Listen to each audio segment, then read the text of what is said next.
Hello বন্ধুরা, চলে আসলাম আজকে আবার নতুন একটা ব্লগ নিয়ে। তো দেখো, ঘুমের থেকে ওইটা দেখছি খুব বৃষ্টি পড়তেছে জানলা দিয়ে আর কি। তো আজকে যেহেতু বৃহস্পতিবার, তো আজকে অনেক কাজের তারাও আছে, তো ওই জন্য উঠতে পড়ছি সকাল সকাল।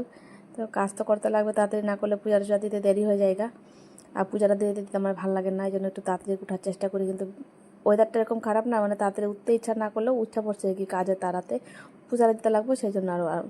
তো বন্ধুরা দেখতে থাকো, আশা করি তোমাদের ভালো লাগবে। তো দেখো, এখন ঘুরতে বাজে 5:30, আর আমি সকালবেলা বাসি কাজ মানে ঘর ঝাড়ু দেবো আর বাসি কাপড় ছাইড়ে আয়া পর রান্নাঘরে আয়া পড়ছিলাম। এখন কাটটা লুচি কুন্দুলি ভাজি করুন দেখা। আর এখানে নিয়েছিলাম হচ্ছে আলু, কাটটা আলু সবজি বানাবো, যাতে ছেলে খাইব না কুন্দুলি ভাজি। আর দেখো ওই দিক দিয়ে নিয়ে নিয়েছি বাটিতে করে আটা, কারণ কি আটাটা মাখতে লাগবে, অল্প টাইম রাখুম, এই জন্য বসাই দিয়েছি দিক দিয়ে গরম জল।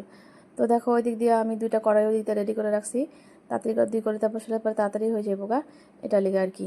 তারপরে এই দিক দিয়ে দেখো এই সবজি দুটারে পটাপট বানিয়ে ফেলাম 2 করে দিতে দিয়ে, তাহলে একটু জলদি হবো। এই দেখো বসাই দিয়েছি সবজি, আধা আধা ভাজি হয়েও গেছে গা। নালে পরে কী হবো, দেরি হয়ে যাবে, একটা একটা কড়াইতে করে রাঁধতে গেলে দেরি হয়ে যাবো আর কি। এটা লেগে 2টা কড়াইতে পটাপট বসাই দিয়েছিলাম। আর তার সাথে সাথে আমি আটাটাও মেখা লইছিলাম, আটাটা কিন্তু একটুক্ষণ রেখা দিব আর কি ঢাকা, তাহলে আলুটা সুন্দর নরম হয় আর কি। তারপরে দিকটা দেখো, এদিকে আলু ভাজিটা হওয়ার পরে আলু সবজিটা আমার হয়েও গেছে, আমি নামাই নিয়েছিলাম ওই যে আলুর তরকারি। আর দিতে হচ্ছে কুন্দুলি ভাজি। তো দুটারে আমি খুব সুন্দর করে রান্না করে নিয়েছিলাম আর কি। দেখালো তোমরা কেমন হয়েছে কিন্তু কমেন্ট করে কইও, ভালো লাগলে পরে অবশ্যই কমেন্ট করো। আর আলুর তরকারি একটু ঝোল করছিলাম, ঝোল ঝোল করে করছিলাম আর কি, মাখা মাখা করলে বেশি স্বাদ হয়। কিন্তু আমার ছেলে এটারে খাইবো সকালে দুপুরে রাতে 3 বেলা, এই জন্য একটু ঝোল দরকার আর কি। এই যে দেখো গরম করে রুটিও হয়ে গেছিলো গা। তারপরে এখন দেখো ঘড়িতে বাজে 7:30, আমার কিন্তু সকালে রাস্তা বানানো কমপ্লিট। এখন যাবো আমি সব ধোয়াধুয়ি করতে, দেখো ছিটায় ছিটায় রয়েছে সব, জলদি জলদি করছি 2টা কড়াইতে, 2টা কড়াইতে 2টা চুলাতে। তো এখন সব ধুয়ে রইলাম। ধুয়ে লওয়ার পরে আমার একটু এখন ইচ্ছা করতেছে, যেহেতু বৃষ্টি বৃষ্টি পড়তেছে, একটু চা খাইতে আর কি। আর যেহেতু অত বেলাও হয় না, তাই ভাবলাম কি এটা চাটাও খাই। আর যদি আমি দুপুরের জন্য আর কি তোমার ডিম আর আলু সিদ্ধটাও বসাই দিয়েছিলাম, যে এটাও হয়ে যাবে, তার একটু আগানি থাকলে পরে দিতে হাঁড়িতে ভাতের জন্য জলও রেখা দিয়েছিলাম।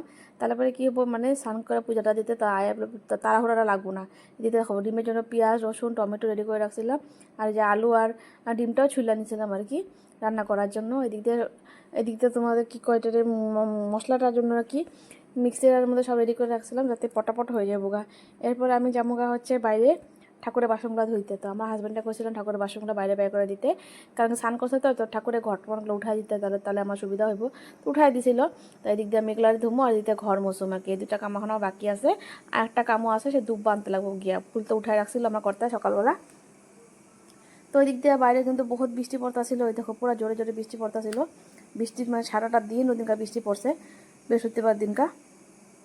তো কী করা যাবে, বৃষ্টি পড়লো, কাম তো করতে লাগবো। এই জন্য আমি শুরু হয়ে গেলাম বাসনগুলো মাজতে। তো এই দেখো বাসন মাজা ধুয়া সুন্দর করে পরিষ্কার করে নিছি। তার এই কামটা হচ্ছে অনেক বড়, বৃহস্পতিবার দিনকে সুন্দর করে বাসনগুলো ধুলে পড়ে যে ভালো লাগে, লেবু দিয়ে ঘষা ঘষা আমি সুন্দর করে বাসনগুলো লেবু দিয়ে ঘষে ঘষে ধুই আর কি। তারপরে দেখো দিতে তো আমার হাজব্যান্ডের ফুল তুলে থেকে গেছিলো, আমি পটাপট দৌড়ে গিয়ে ছাতা নিয়ে গিয়ে জুব্বাগুলো তুলে আনছিলাম, কারণ স্নান করে দুব্বা আনতে করে ভিজে যাবো এটার জন্য।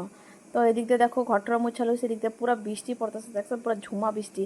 এদিক দিয়ে আমি স্নান করে পূজাটাও সেরা লইছি, আর পাঁচালিটাও পরে লইছিলাম, কারণ কি বৃহস্পতিবার দিন পাঁচালিটা পড়ি আর কি। তারপরে আমার মন খুশি করে আমি যেটুকু পারি আর কতটুকু আমি পূজাটা দিই আর কি, ঘরটায় বসাই মেন পাঁচালিটা পড়ি, এটাই হচ্ছে আমার কাছে সবথেকে বড় আর কি। তো পূজাটা করে নিলে পরে যে মনটা বহু শান্তি লাগে। আর যদি কাম ঠাম ওদিকে পড়ে থাকে না, পূজা করতে এলে তখন শান্তি লাগে না, যেন আমি কামগুলো গুছিয়ে রেখে এসে পূজা করি। উপায় নাই, কারণ একলা ঘর একলা সংসার, আমার তো একলাই সব কিছু করতে লাগে। তো তো ওই জন্য আমি আমার আমার সুবিধা মতনে আমি কামগুলো করি আর কি। দিদি দেখো আমি ধুনা টুনা সব জ্বলাই লইছিলাম, দিয়াটাও জ্বলাই লইছিলাম। তো আমার ঠাকুর ঘরটা আর পূজাটা তোমাদের কেমন লাগলো অবশ্যই কিন্তু আমার কমেন্টে জানাইও তোমরা, কেমন লাগতেছে আমার ঠাকুর ঘর সাজানিটা। এখন আবার যাইতে লাগবো আমার ওই ঘরে, কারণ কি এখন তো রান্না বাড়িটা বাকি রয়েছে। তো পূজাটা দিয়া আমি রান্নাঘরে গিয়া রুটি আর সবজি খাইছিলাম, কারণ কি সকালে চা খাইছি না, চা খাবো না বুঝলা। আর দিদি দেখো ডিমটাও ভাজি বসাই দিয়েছিলাম, ভাজি হয়ে গেছে, এদিকে ভাতটাও হইতেছে। এদিকে ভাতটা হইলে পরে ডিমের তরকারিটা বসাই দিয়েছিলাম, ডিমের তরকারিটা কষায় নিয়ে সুন্দর করে। তারপরে এদিকে কতগুলো বাসনও জমা হয়েছে, খাইছিলাম একটু, বাসনটাও পড়ে রয়েছে, এগুলোর পরে আমি ধুয়ে নেবো আর কি ভাতটার উপর দিয়া। তো ওই দিক দিয়ে দেখতে থাকো, ডিমটা পটাপট আমি কষায় লইলাম সুন্দর করে, লাল লাল ঝোল বানাবো দেখা। তো ডিমটারে কষানির পরে আবার ঝোল দিয়ে দিমু, ঝোলটা দিলে পর ডিমটা তরকারি হলে হয়ে গেলো। এত কিছু রান্ধব না, কারণ সকালে আলু তরকারি আছে আর কুন্দুলি ভাজিটা আমার রয়ে গেছে গা। তো এই ডিমের তরকারিটা বানালে আমাদের তো দুপুরবেলা রাত্রিবেলা চলে যাবো আরামসে, 3 জনের খাবার আরামসে হয়ে যাবো গা। তো বন্ধুরা দেখো তো কি সুন্দর না ডিমের লাল লাল ঝোলটা, ভালো লাগতেছে না দেখা, খাইতেও কিন্তু বহুত টেস্টি হয়েছিল। আমি এরকম এত ঝোল রাখিনি, আমি শুকাইছিলাম আরও আদাটা শুকাই ফেলাইছিলাম। তো ওই দিক দিয়ে দেখো হয়ে গেছে কিন্তু গরম গরম ভাত। তো ভিডিওটা তোমাদের কাছে কেমন লাগলো অবশ্যই কিন্তু কমেন্ট করে জানাইও। তো যদি ভালো লাগে তাহলে পরে কমেন্ট করো আর একটা লাইক করে দিও। আর যদি নতুন হও তাহলে পরে নতুন এসে থাকো তাহলে পরে আমার এই চ্যানেলটাকে একটু সাবস্ক্রাইব করে দিও, পাশে থাকো, সাথে থাকো। আর আজকের মতন এই ভিডিওটা এখানেই, আবার আসবো নতুন ভিডিও নিয়ে, তখন টাটা।